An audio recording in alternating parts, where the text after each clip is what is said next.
சீமான் தான் வெளிப்படையாக பேசுகிறாரு. இதெல்லாம் மூடி மறிக்கிறானுங்க. எல்லாம் திட்டு பசங்களாக இருக்கிறானுங்க. செங்கல்பட்டு மாவட்டத்தில் மக்களுக்கு நிறைய பிரச்சனை இருக்குது. போக்குவரத்து சரி கிடையாது, ரோடு வசதி சரி கிடையாது, சரியான தண்ணி கிடையாது. சட்ட ஒழுங்கெல்லாம் பரவாயில்ல, பாதசாட்டை முடிஞ்ச அளவுக்கு பண்ணுறாங்க. நல்லதாக தான் போகுதுன்னு நினைக்கிறோம். பொறுத்த வரைக்கும் ஒயின் ஷாப் தான் ப்ராப்ளமே. டிராஃபிக் வர காரணமாக தான். அதேமாதிரி மெயின் ரோட்டில் இருக்கிற மண்டபங்க, அந்த மண்டபம் ஒயின் ஷாப் இடத்துல பாதி டிராஃபிக் குறைஞ்சிடும். டிராஃபிக் போலீஸ் ஃப்ரீயாக இருக்கலாம். ஒயின் ஷாப்பால் நிறைய டிராஃபிக், வண்டி ரோட்லேயே விட்டு எல்லாம் உள்ளே போகிறது, ரோடு கிராஸ் பண்ணுறாங்க. ஒரு அர்ஜென்ட் ஆம்புலன்ஸ் வழி விட மாட்டாங்க, ஒரு ஆட்டோ போனாலும் வழி விட மாட்டாங்க. குடிச்சிட்டு வந்து நடு ரோட்லேயே கிடக்குறாங்க வேறு. அதுவும் மெயின் ப்ராப்ளம். நாம் தமிழ் கட்சிக்கு தான் போடுவேன் நான். அவரோட கொள்கையை கோட்பாடு எனக்கு ரொம்ப பிடிச்சிருக்கு. நேர்மையாக இருக்கிறாரு. மக்களுக்கு அடுத்த கட்ட தான் வாழ்கிறது மட்டும் இல்லாமல் அடுத்த தலைமுறைக்கான வாழ்வியலை பேசக்கூடிய ஒரு கட்சியாக நாம் தமிழ் கட்சி இருக்குது.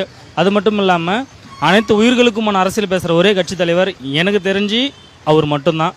அதனால தான் நான் நாம் தமிழ் கட்சிக்கு ஓட்டு போடுவேன். நான் அவர் பேசுகிறது வந்து பார்த்தோன்னா, இப்போ நீர் ஆதாரத்தை பற்றி நிறைய பேசுகிறாரு. ஏன் நீர் ஆதாரம் பேசுகிறாரு அப்படின்னா, நீருன்றது எல்லாருக்கும் பொதுவான ஒரு விஷயம். அது இப்போ நம்ம வந்து காசு கொடுத்து விற்பனைக்கு வந்துருச்சு, நான் காசு கொடுத்து வாங்கி குடிக்கிறேன்.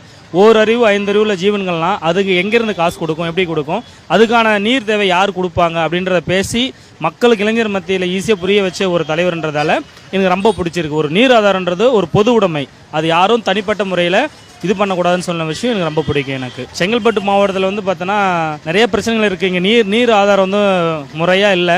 இது வந்து கிட்டத்தட்ட பழமையான ஒரு பகுதி. இது வந்து பார்த்தோன்னா இங்கே மருத்துவக் கல்லூரி, சட்டக்கல்லூரி, இன்னும் யோகா காலேஜ், இது மாதிரி நிறைய இருக்குது.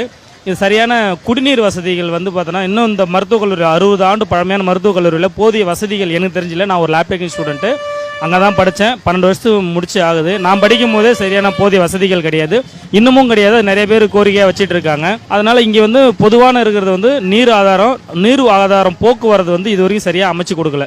மழை பெஞ்சு அங்கங்கே தண்ணிகள் நிற்கும். ரொம்ப மக்கள் அவதிப்படுறாங்க. இங்கே எல்லாம் ஏமாத்துக்கு பேர் வைக்குது. நான் யாருக்கும் ஓட்டு போட மாதிரி இல்லை. நான் பிள்ளைய போனது இவ்வளோ காலம் ஆகுது. நான் வயசு அப்படி கவர்மெண்ட்டால் எனக்கு ஒரு 10 பைசா கூட லாபம் கிடையாது. அந்த அளவுக்கு இந்த செய்யலாம் அதை செய்யலாம் அப்படின்னா அங்கே மெட்ராஸ் கோட்டையில் இருந்துக்கினபடியா நான் எல்லாரும் செஞ்சேன். எங்கே செஞ்சுருச்சேன்? இதெல்லாம் நடக்காத காரியம். இதெல்லாம் வந்து யாருக்கும் ஓட்டு 10 லட்சம், ஒரு ஓட்டுக்கு 10 லட்சம் கொடுத்தா போடுறேன் ஓட்டு. இல்லைன்னா ஓட்டே தேவையில்ல போ. ஆமாம், இத்தனை வருஷம் ஏமாத்துட்டா. நானும் பிள்ளையா போனேன். 73 வயசு ஆகுதியா. இது வரையும் கவர்மெண்ட்டால் எங்களுக்கு ஒரு லாபம் கூட கிடையாது. நான் எங்கே இப்போ ப்ரைவேட்டில் பண்ணுறேன், விவசாயம் இல்லை, எதுவுமே கிடையாது. மக்களுக்கு மக்கள் பிரச்சனை என்னென்ன, அவன் வசதியாக இருக்கிறான். நாங்கள் இல்லாத பட்டவங்க இல்லாதபடியாக இருக்கிறோம். எந்த தொந்தரவும் நான் எங்களுக்கு ரொம்ப கஷ்டப்படுறாங்க. ஆனால் கவர்மெண்ட்டால் எந்த லாபமும் கிடையாது.